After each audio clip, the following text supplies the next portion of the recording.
से क्या वो अपने समर्थक का खंडन करेंगे जिनसे वो मुझे गाली दिलवा रहे हैं? क्या उनके घर में बहन बेटी नहीं है? मेरा सवाल सीधा सिर्फ उनसे है।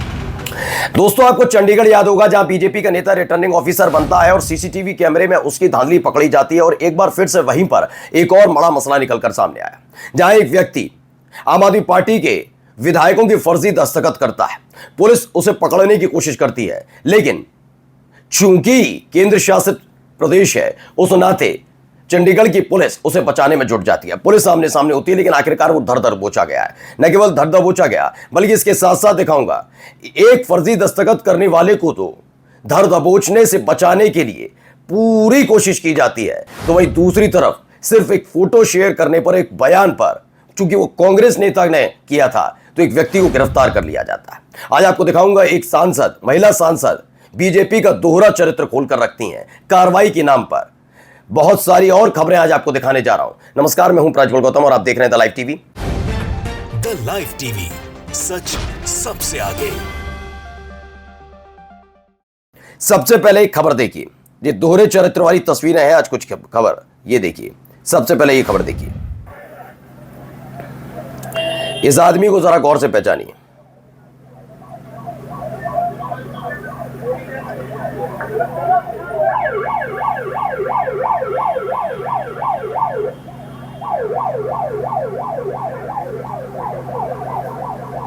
ये दरअसल आम आदमी पार्टी ने दावा किया वोट चोर बीजेपी के फ्रॉड पर पंजाब पुलिस का सुपर एक्शन। आम आदमी पार्टी के एमएलए के फर्जी दस्तखत करने वाले नवीन चतुर्वेदी को बीजेपी ने बचाने की पूरी कोशिश की, लेकिन आम आदमी पार्टी की सरकार की पंजाब पुलिस ने फ्रॉड नवीन चतुर्वेदी को धर दबोचा। बीजेपी ने चंडीगढ़ मेयर चुनाव के बाद राज्यसभा सीट चोरी करने की पूरी कोशिश की, लेकिन आम आदमी पार्टी की मुस्तैदी की वजह से वो उसमें फेल रही। दावा है कि नवीन चतुर्वेदी नाम का यही व्यक्ति, इसने फर्जी दस्तखत करके, ये जो होता ना आवेदन दिया जाता है, प्रस्ताव आगे बढ़ाया जाता है, तो उन फर्जी दस्तखत किसके किए गए? आम आदमी पार्टी के विधायकों के, और राज्यसभा के लिए आगे बढ़ाने का काम चल रहा था। लेकिन आखिरकार नवीन चतुर्वेदी को धर दबोचा गया। पुलिस सामने सामने आ गई थी दोस्तों एक वक्त में।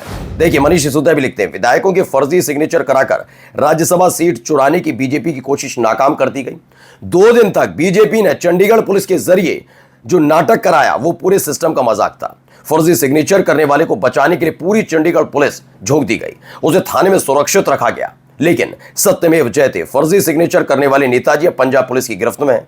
मैं सोच रहा हूं उस पूरे ड्रामे से वोट चोर सीट चोर पार्टी को आखिर मिला क्या? वाकई सच्चाई है क्या? ऐसा क्यों हो रहा है और खुल्लम खुल्ला किया जा रहा है? लेकिन इस पर सोचिए, जो आवाज उठनी चाहिए वैसी आवाजों को भी दबाने की कैसे कोशिश की जाती है।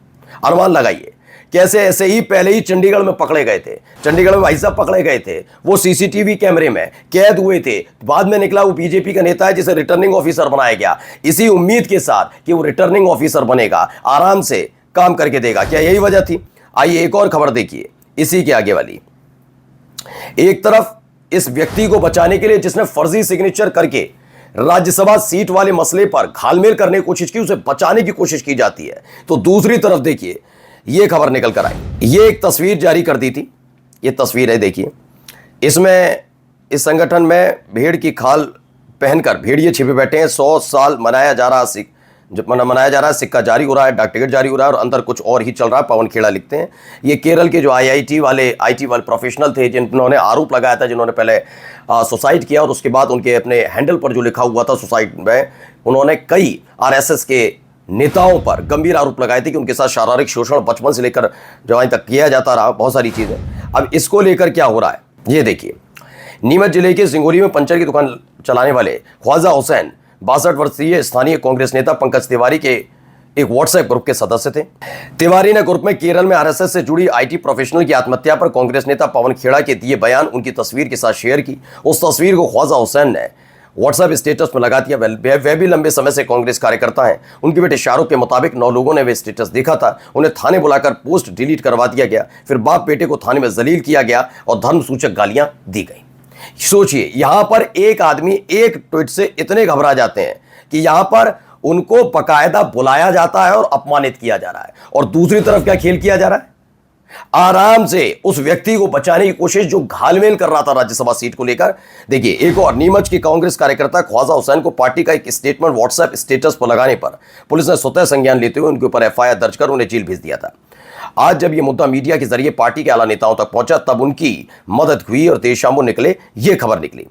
दोहरा चरित्र खोलती हुई महिला सांसद को भी देखिए क्या कह रही हैं। मेरा सवाल माननीय पूर्व सांसद जी से है, क्या वो अपने समर्थक का खंडन करेंगे जिनसे वो मुझे गाली दिलवा रहे हैं? क्या उनके घर में बहन बेटी नहीं है? सही है जी सवाल।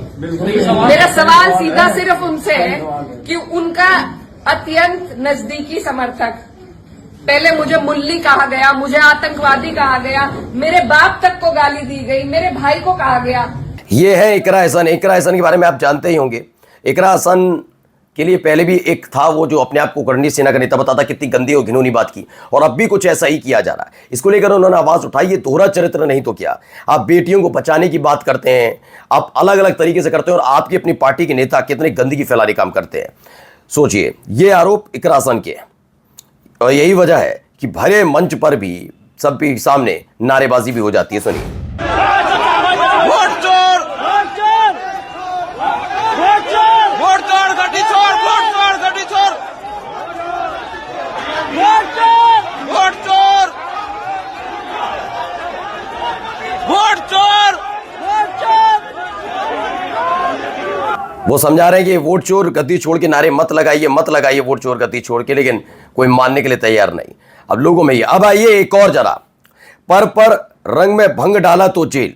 योगी सड़क छाप भाषा से ज्यादा इनमें कोई उम्मीद भी नहीं कर सकता। हमने तो अपने जीवन में दिवाली पर्व पर कभी विवाद नहीं देखा है।